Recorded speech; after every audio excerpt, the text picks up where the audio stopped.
The Jungle Book by Rudyard Kipling. Chapter 6 Toomai of the Elephants. I will remember what I was. I am sick of rope and chain.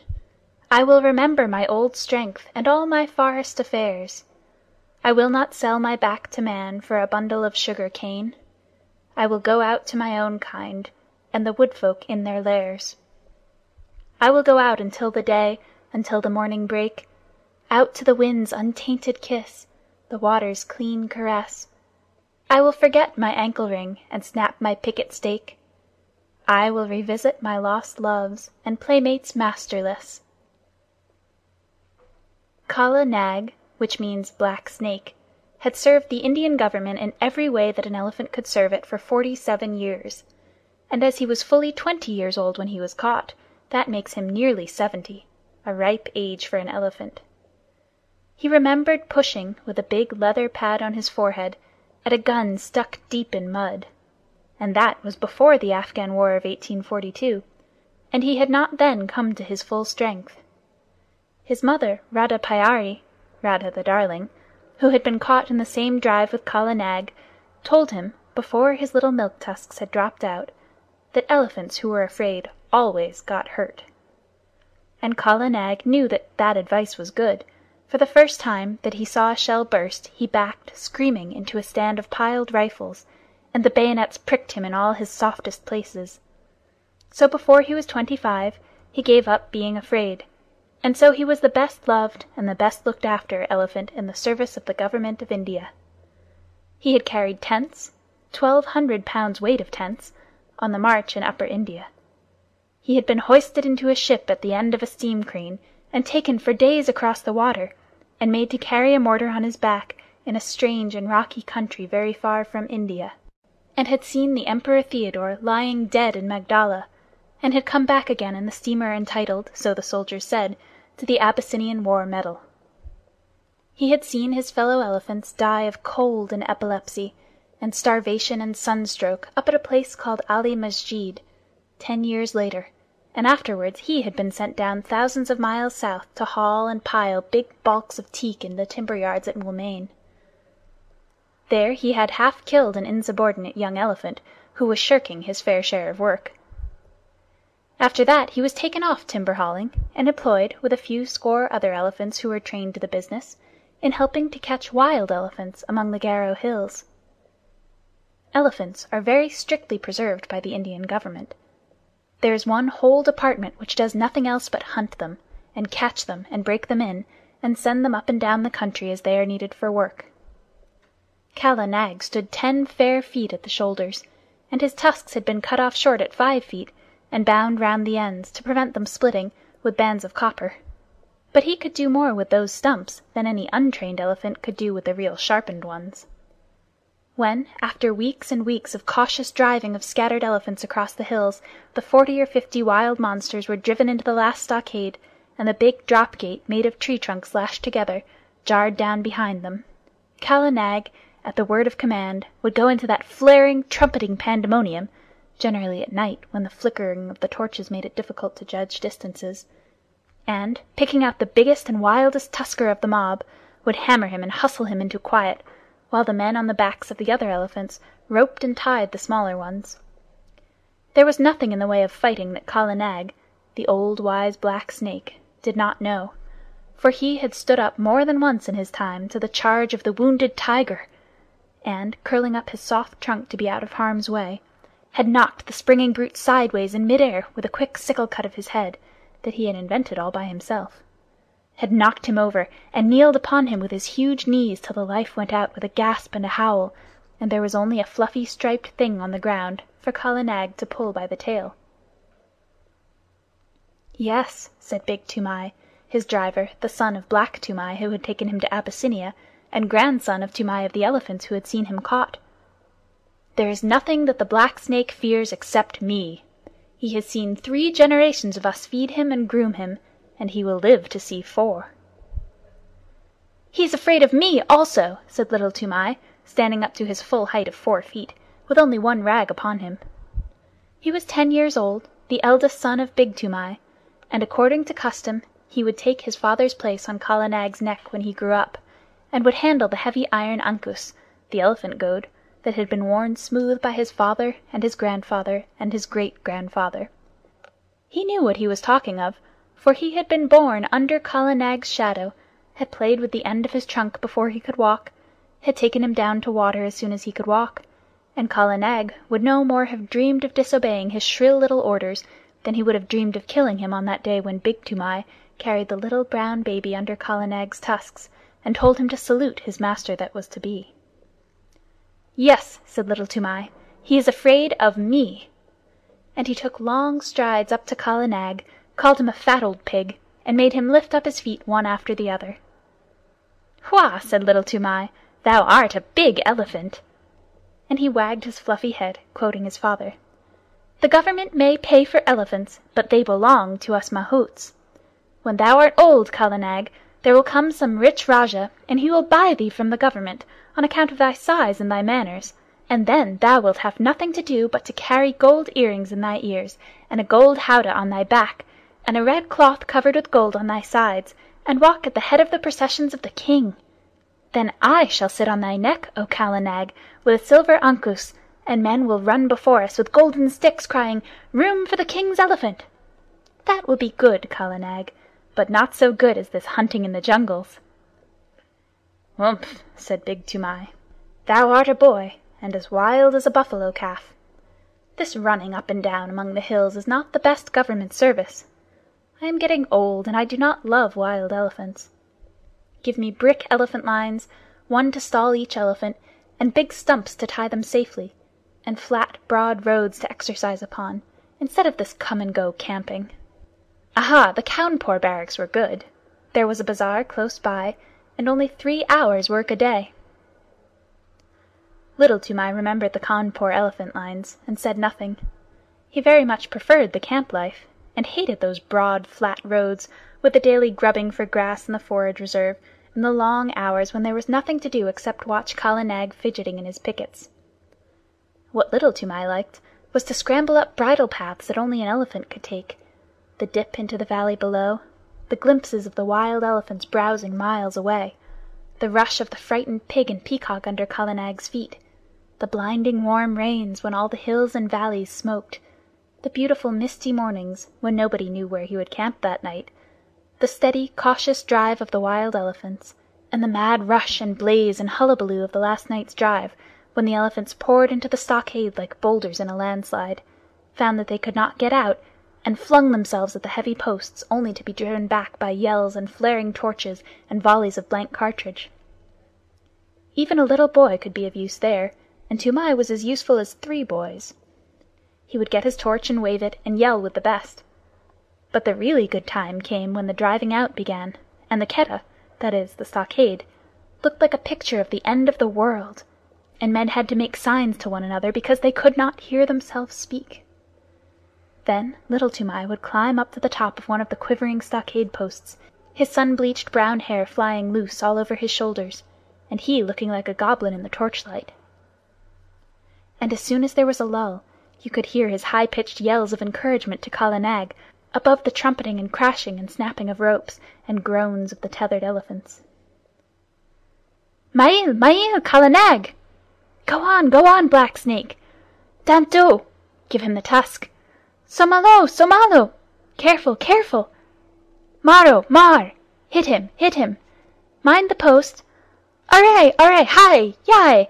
Kya-ah-ah!" he would shout, and the big fight between Kala Nag and the wild elephant would sway to and fro across the Keddah, and the old elephant-catchers would wipe the sweat out of their eyes and find time to nod to Little Toomai wriggling with joy on the top of the posts.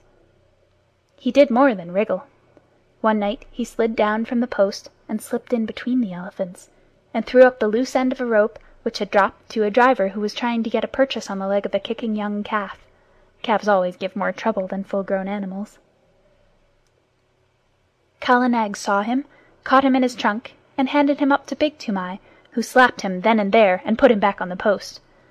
Next morning he gave him a scolding and said, "Are not good brick elephant lines and a little tent carrying enough, that thou must needs go elephant catching on thy own account, little worthless? Now those foolish hunters, whose pay is less than my pay, have spoken to Petersen Sahib of the matter." Little Toomai was frightened.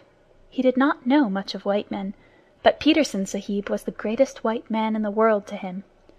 He was the head of all the Quetta operations, the man who caught all the elephants for the government of India, and who knew more about the ways of wild elephants than any living man. What will happen?" said Little Toomai. "Happen? The worst that can happen. Petersen Sahib is a madman, else why should he go hunting these wild devils? He may even require thee to be an elephant catcher, to sleep anywhere in these fever-filled jungles, and at last to be trampled to death on the Quetta. It is well that this nonsense ends safely. Next week the catching is over, and we of the plains are sent back to our stations. Then we will march on smooth roads and forget all this hunting. But, son, I am angry that thou shouldst meddle in the business that belongs to these dirty Assamese jungle folk. Kala Nag will obey none but me, so I must go with him into the Quetta, but he is only a fighting elephant, and he does not help to rope them. So I sit at my ease, as befits a mahout, not a mere hunter. A mahout, I say, and a man who gets a pension at the end of his service. Is the family of Toomai of the Elephants to be trodden under foot in the dirt of a Quetta? Bad one, wicked one, worthless son! Go and wash Kala Nag and attend to his ears, and see that there are no thorns in his feet, or else Petersen Sahib will surely catch thee and make thee a wild hunter, a follower of elephants' foot tracks, a jungle bear. Bah! Shame! Go!" Little Toomai went off without saying a word, but he told Kala Nag all his grievances while he was examining his feet. "No matter," said Little Toomai, turning up the fringe of Kala Nag's huge right ear. "They have said my name to Petersen Sahib, and perhaps, who knows? Hi, that is a big thorn that I have pulled out."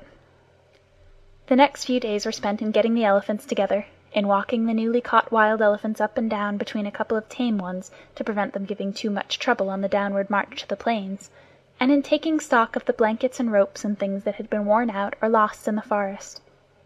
Petersen Sahib came in on his clever she-elephant Pudmini.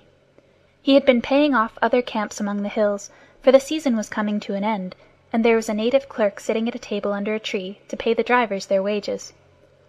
As each man was paid, he went back to his elephant and joined the line that stood ready to start.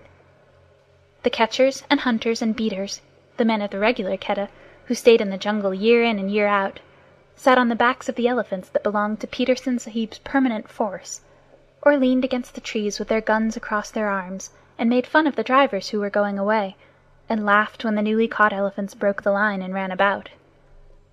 Big Toomai went up to the clerk, with Little Toomai behind him, and Machua Appa, the head tracker, said in an undertone to a friend of his, "There goes one piece of good elephant stuff at least. 'Tis a pity to send that young jungle cock to mount in the plains." Now Petersen Sahib had ears all over him, as a man must have who listens to the most silent of all living things, the wild elephant. He turned where he was lying, all along on Pudmini's back, and said, "What is that? I did not know of a man among the plains drivers who had wit enough to rope even a dead elephant."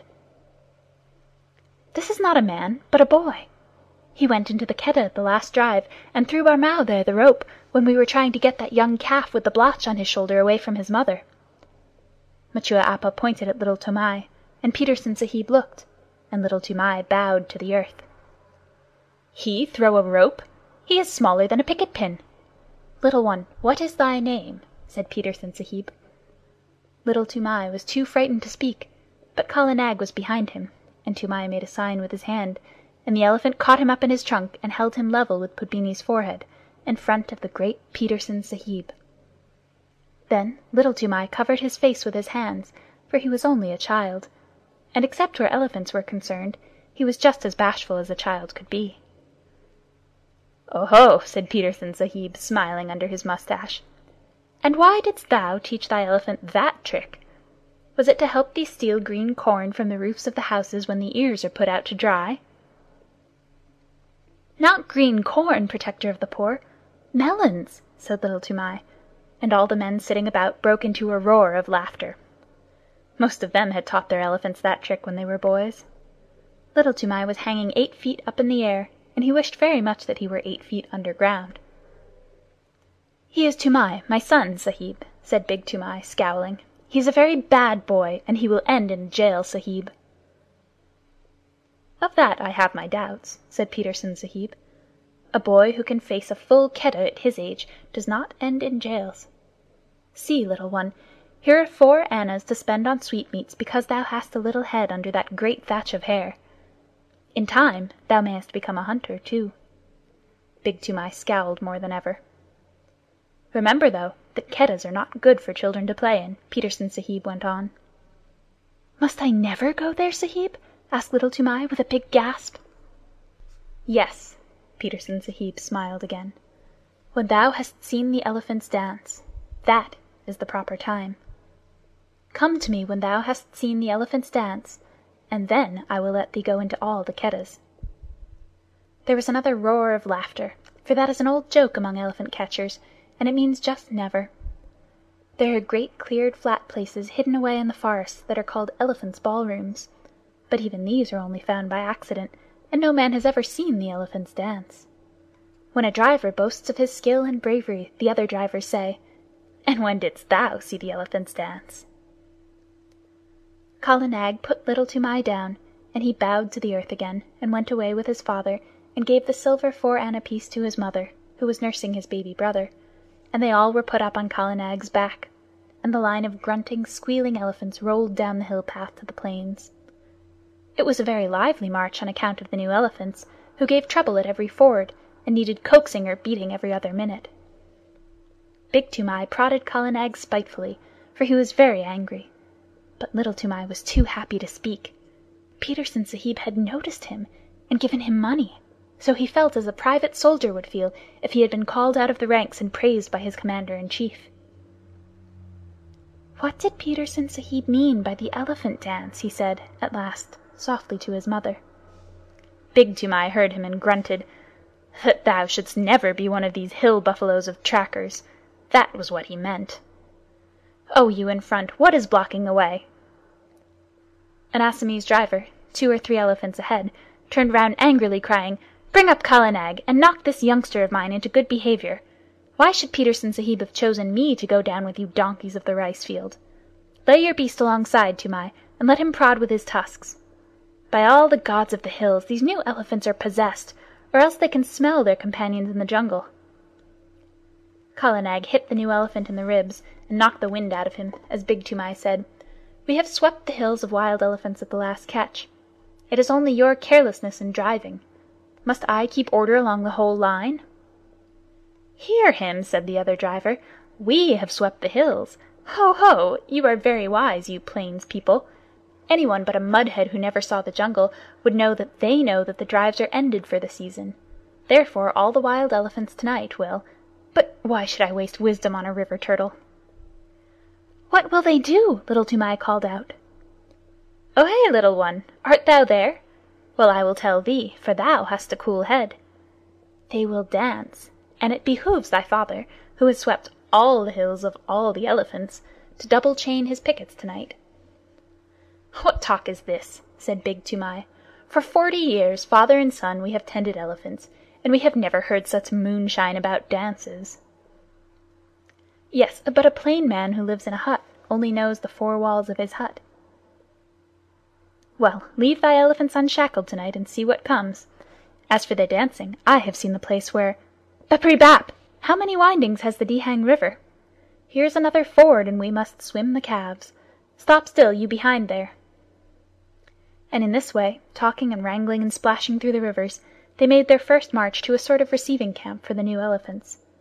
But they lost their tempers long before they got there. Then the elephants were chained by their hind legs to the big stumps of pickets, and extra ropes were fitted to the new elephants, and the fodder was piled before them, and the hill drivers went back to Petersen Sahib through the afternoon light, telling the plains drivers to be extra careful that night, and laughing when the plains drivers asked the reason. Little Toomai attended to Kala Nag's supper, and as evening fell, wandered through the camp, unspeakably happy, in search of a tom-tom. When an Indian child's heart is full, he does not run about and make noise in an irregular fashion. He sits down to a sort of revel all by himself. And Little Toomai had been spoken to by Petersen Sahib! If he had not found what he wanted, I believe he would have been ill, But the sweetmeat seller in the camp lent him a little tom-tom, a drum beaten with the flat of the hand, and he sat down, cross-legged, before Kala Nag as the stars began to come out, the tom-tom in his lap, and he thumped and he thumped and he thumped, and the more he thought of the great honor that had been done to him, the more he thumped, all alone among the elephant fodder. There was no tune and no words, but the thumping made him happy. The new elephants strained at their ropes, and squealed and trumpeted from time to time, and he could hear his mother in the camp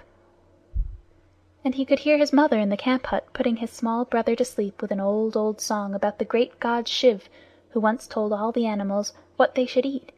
It is a very soothing lullaby, and the first verse says: Shiv, who poured the harvest and made the winds to blow, sitting at the doorways of a day of long ago, gave to each his portion, food and toil and fate, from the king upon the guddy to the beggar at the gate. All things made he, Shiva the preserver. Mahadeo, Mahadeo, he made them all. Thorn for the camel, fodder for the kine, and mother's heart for sleepy head, O little son of mine. Little Toomai came in with a joyous tunk-a-tunk at the end of each verse, till he felt sleepy and stretched himself on the fodder at Kala Nag's side. At last the elephants began to lie down one after another, as is their custom, till only Kala Nag at the right of the line was left standing up, and he rocked slowly from side to side, his ears put forward to listen to the night wind as it blew very softly across the hills. The air was full of all the night noises that, taken together, make one big silence.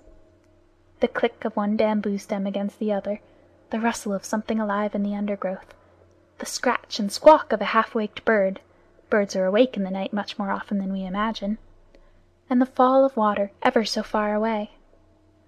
Little Toomai slept for some time, and when he waked it was brilliant moonlight, and Kala Nag was still standing up with his ears cocked. Little Toomai turned, rustling in the fodder, and watched the curve of his big back against half the stars in heaven, and while he watched he heard, so far away that it sounded no more than a pinhole of noise pricked through the stillness, the hoot-toot of a wild elephant.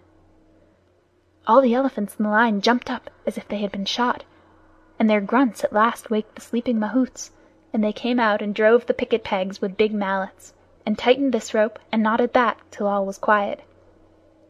One new elephant had nearly grubbed up his picket, and Big Toomai took off Kala Nag's leg chain and shackled that elephant 4 foot to hind foot, but slipped a loop of grass string round Kala Nag's leg, and told him to remember that he was tied fast. He knew that he and his father and his grandfather had done the very same thing hundreds of times before. Kala Nag did not answer to this order by gurgling, as he usually did. He stood still, looking out across the moonlight, his head a little raised and his ears spread like fans, up to the great folds of the Garo hills. "Tend to him if he grows restless in the night," said Big Toomai to Little Toomai, and he went into the hut and slept. Little Toomai was just going to sleep too, when he heard the coir string snap with a little ting, and Kala Nag rolled out of his pickets as slowly and silently as a cloud rolls out of the mouth of a valley. Little Toomai pattered after him, barefooted, down the road in the moonlight, calling under his breath, "Kala Nag! Kala Nag, take me with you! Oh, Kala Nag!" The elephant turned, without a sound, took 3 strides back to the boy in the moonlight, put down his trunk, swung him up to his neck, and almost before Little Toomai had settled his knees, slipped into the forest. There was one blast of furious trumpeting from the lines, and then the silence shut down on everything, and Kala Nag began to move. Sometimes a tuft of high grass washed along his sides as a wave washes along the sides of a ship, and sometimes a cluster of wild pepper vines would scrape along his back, or a bamboo would creak where his shoulder touched it. But between those times he moved absolutely without any sound, drifting through the thick Garo forest as though it had been smoke. He was going uphill, but though Little Toomai watched the stars in the rifts of the trees, he could not tell in what direction. Then Kala Nag reached the crest of the ascent and stopped for a minute, and Little Toomai could see the tops of the trees lying all speckled and furry under the moonlight for miles and miles, and the blue-white mist over the river in the hollow. Toomai leaned forward and looked, and he felt that the forest was awake below him, awake and alive and crowded. A big brown fruit-eating bat brushed past his ear. A porcupine's quills rattled in the thicket, and in the darkness between the tree stems he heard a hog-bear digging hard in the moist, warm earth, and snuffing as it digged. Then the branches closed over his head again, and Kala Nag began to go down into the valley, not quietly this time, but as a runaway gun goes down a steep bank, in one rush. The huge limbs moved as steadily as pistons, 8 feet to each stride, and the wrinkled skin of the elbow points rustled.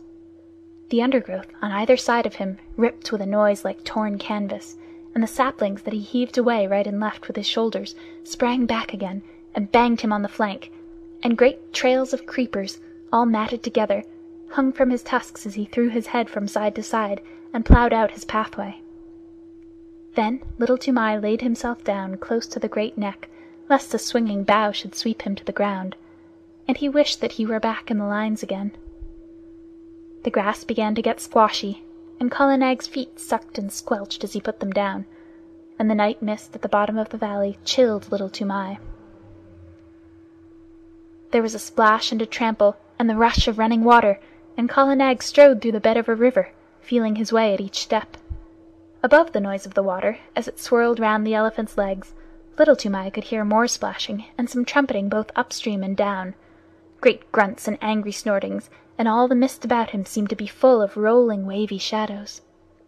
"Aye," he said, half aloud, his teeth chattering. "The elephant folk are out tonight. It is the dance, then." Kala Nag swashed out of the water, blew his trunk clear, and began another climb. But this time he was not alone, and he had not to make his path. That was made already, 6 feet wide in front of him, where the bent jungle grass was trying to recover itself and stand up. Many elephants must have gone that way only a few minutes before. Little Toomai looked back, and behind him a great wild tusker, with his little pig's eyes glowing like hot coals, was just lifting himself out of the misty river. Then the trees closed up again, and they went on and up, with trumpetings and crashings and the sound of breaking branches on every side of them. At last Kala Nag stood still between 2 tree trunks at the very top of the hill. They were part of a circle of trees that grew round an irregular space of some 3 or 4 acres, and in all that space, as Little Toomai could see, the ground had been trampled down as hard as a brick floor. Some trees grew in the center of the clearing, but their bark was rubbed away, and the white wood beneath showed all shiny and polished in the patches of moonlight.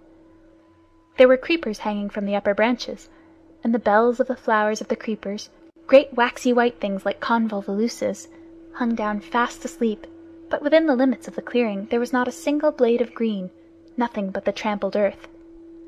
The moonlight showed it all iron gray, except where some elephants stood upon it, and their shadows were inky black. Little Toomai looked, holding his breath, with his eyes starting out of his head, and as he looked, more and more and more elephants swung out into the open from between the tree trunks. Little Toomai could only count up to 10, and he counted again and again on his fingers till he lost count of the 10s, and his head began to swim. Outside the clearing he could hear them crashing in the undergrowth as they worked their way up the hillside, but as soon as they were within the circle of tree trunks they moved like ghosts. There were white-tusked wild males, with fallen leaves and nuts and twigs lying in the wrinkles of their necks and the folds of their ears. Fat, slow-footed she-elephants, with restless little pinky-black calves only 3 or 4 feet high, running under their stomachs. Young elephants with their tusks just beginning to show, and very proud of them. Lanky, scraggy old maid elephants, with their hollow, anxious faces and trunks like rough bark. Savage old bull elephants, scarred from shoulder to flank with great wheals and cuts of bygone fights, and the caked dirt of their solitary mud baths dripping from their shoulders. And there was one with a broken tusk and the marks of the full stroke, the terrible drawing scrape of a tiger's claws on his side. They were standing head to head, or walking to and fro across the ground in couples, or rocking and swaying all by themselves, scores and scores of elephants. Toomai knew that so long as he lay on Kala Nag's neck, nothing would happen to him, for even in that rush and scramble of a Keddah drive, a wild elephant does not reach up with his trunk and drag a man off the neck of a tame elephant. And these elephants were not thinking of men that night. Once they started and put their ears forward when they heard the chinking of a leg iron in the forest, but it was Pudmini, Petersen Sahib's pet elephant, her chain snapped short off, grunting, snuffling up the hillside. She must have broken her pickets and come straight from Petersen Sahib's camp. And Little Toomai saw another elephant, one that he did not know, with deep rope galls on his back and breast. He too must have run away from some camp in the hills about. At last there was no sound of any more elephants moving in the forest, and Kala Nag rolled out from his station between the trees and went into the middle of the crowd, clucking and gurgling, and all the elephants began to talk in their own tongue and to move about. Still lying down, Little Toomai looked down upon scores and scores of broad backs, and wagging ears, and tossing trunks, and little rolling eyes. He heard the click of tusks as they crossed other tusks by accident, and the dry rustle of trunks twined together, and the chafing of enormous sides and shoulders in the crowd, and the incessant flick and hiss of the great tails. Then a cloud came over the moon, and he sat in black darkness. But the quiet, steady hustling and pushing and gurgling went on just the same. He knew that there were elephants all round Kala Nag, and that there was no chance of backing him out of the assembly. So he set his teeth and shivered. In Aketa at least there was torchlight and shouting, but here he was all alone in the dark, and once a trunk came up and touched him on the knee. Then an elephant trumpeted, and they all took it up for 5 or 10 terrible seconds. The dew from the trees above spattered down like rain on the unseen backs, and a dull booming noise began, not very loud at first, and Little Toomai could not tell what it was. But it grew and grew, and Kala Nag lifted up one forefoot and then the other, and brought them down on the ground, 1, 2, 1, 2, as steadily as trip hammers. The elephants were stamping all together now, and it sounded like a war drum beaten at the mouth of a cave. The dew fell from the trees till there was no more left to fall, and the booming went on, and the ground rocked and shivered, and Little Toomai put his hands up to his ears to shut out the sound. But it was all one gigantic jar that ran through him, this stamp of hundreds of heavy feet on the raw earth.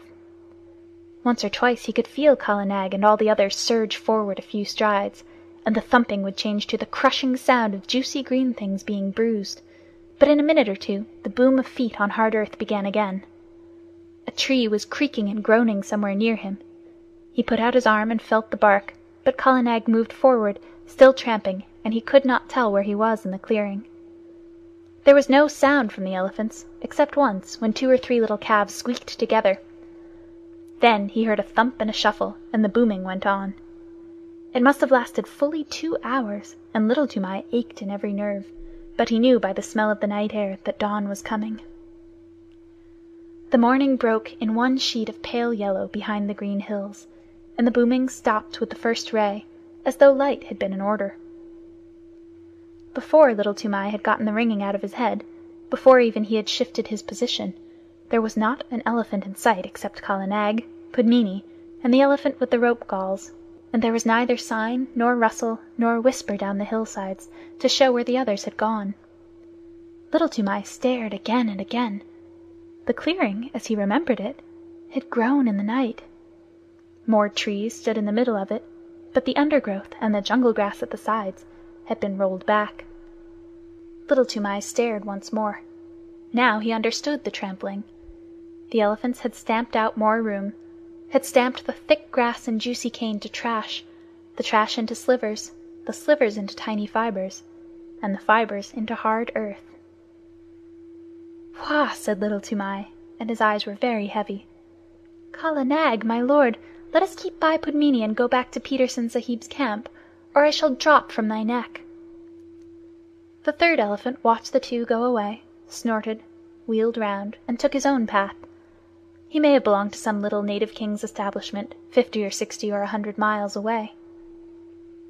2 hours later, as Petersen Sahib was eating early breakfast, his elephants, who had been double-chained that night, began to trumpet, and Pudmini, mired to the shoulders, with Kala Nag very footsore, shambled into the camp.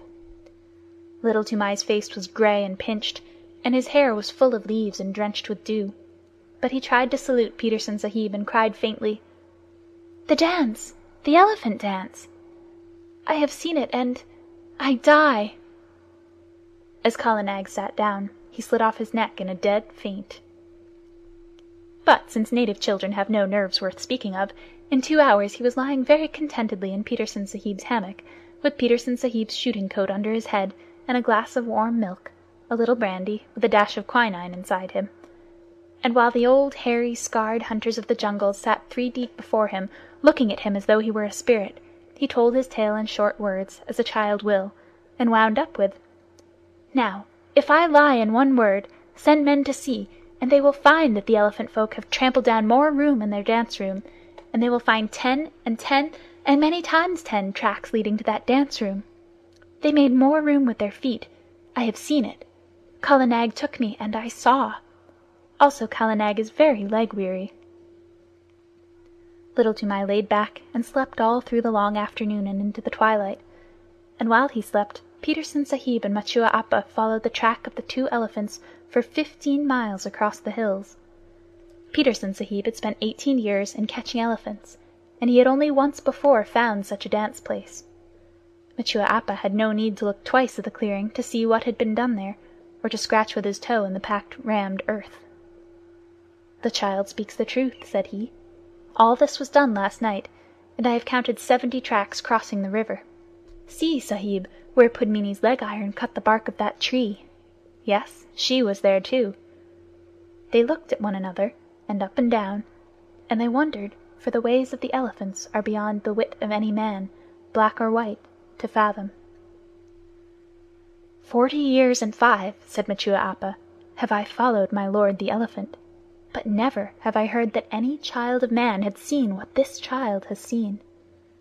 By all the gods of the hills, what can we say?" And he shook his head. When they got back to the camp, it was time for the evening meal. Petersen Sahib ate alone in his tent, but he gave orders that the camp should have 2 sheep and some fowls, as well as a double ration of flour and rice and salt, for he knew that there would be a feast. Big Toomai had come up hot-foot from the camp in the plains to search for his son and his elephant, and now that he had found them, he looked at them as though he were afraid of them both.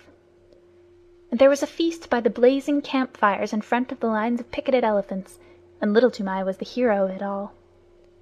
And the big brown elephant catchers, the trackers and drivers and ropers, and the men who knew all the secrets of breaking the wildest elephants, passed him from one to the other, and they marked his forehead with blood from the breast of a newly killed jungle cock, to show that he was a forester, initiated and free of all the jungles.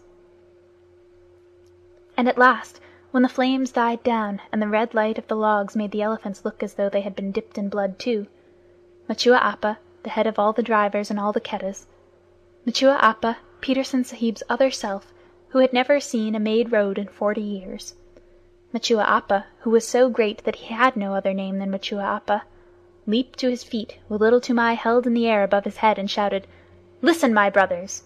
Listen, too, you, my lords in the lines there! For I, Machua Appa, am speaking. This little one shall no more be called Little Toomai, but Toomai of the Elephants, as his great-grandfather was called before him. What never man has seen, he has seen through the long night, and the favor of the elephant folk and of the gods of the jungles is with him. He shall become a great tracker. He shall become greater than I, even I, Machua Appa. He shall follow the new trail, and the stale trail, and the mixed trail, with a clear eye. He shall take no harm in the Kedda when he runs under their bellies to rope the wild tuskers. And if he slips before the feet of the charging bull-elephant, the bull-elephant shall know who he is, and shall not crush him. Ahai! My lords in the chains!" He whirled up to the line of pickets. "Here is the little one that has seen your dances in your hidden places, the sight that never man saw. Give him honor, my lords. Salam Karo, my children. Make your salute to Toomai of the Elephants. Gunga Pershad, aha! Hira Guj, Birchi Guj, Kutar Guj, aha! Pudmini, thou hast seen him at the dance, and thou too, Kala Nag, my pearl among elephants, aha! Together, to Toomai of the Elephants. Barao!" And at that last wild yell, the whole line flung up their trunks till the tips touched their foreheads, and broke out into the full salute, the crashing trumpet peal that only the Viceroy of India hears, the Salamut of the Kedda. But it was all for the sake of Little Toomai, who had seen what never man had seen before, the dance of the elephants at night, and alone in the heart of the Garo hills. Shiv and the Grasshopper. The song that Toomai's mother sang to the baby. Shiv, who poured the harvest and made the winds to blow, sitting at the doorways of a day of long ago, gave to each his portion, food and toil and fate, from the king upon the guddee to the beggar at the gate. All things made he, Shiva the Preserver. Mahadeo, Mahadeo, he made them all. Thorn for the camel, fodder for the kine, and mother's heart for sleepy head, O little son of mine. Wheat he gave to the rich folk, millet to the poor, broken scraps for holy men that beg from door to door, cattle to the tiger, carrion to the kite, and rags and bones to wicked wolves without the wall at night. Naught he found too lofty, none he saw too low. Parbati beside him watched them come and go. Taught to cheat her husband, turning Shiv to jest, stole the little grasshopper and hid it in her breast. So she tricked him, Shiva the Preserver. Mahadeo, Mahadeo, turn and see. Tall are the camels, heavier the kine, but this was least of little things, O little son of mine. When the dole was ended, laughingly she said, Master of a million mouths, is not one unfed? Laughing Shiv made answer, All have had their part, even he, the little one, hidden 'neath thy heart. From her breast she plucked it, Parbati the thief, saw the least of little things gnawed a new-grown leaf, saw and feared and wondered, making prayer to Shiv, who hath surely given meat to all that live. All things made he, Shiva the Preserver. Mahadeo, Mahadeo, he made all. Thorn for the camel, fodder for the kine, and mother's heart for sleepy head, O little son of mine. End of chapter 6.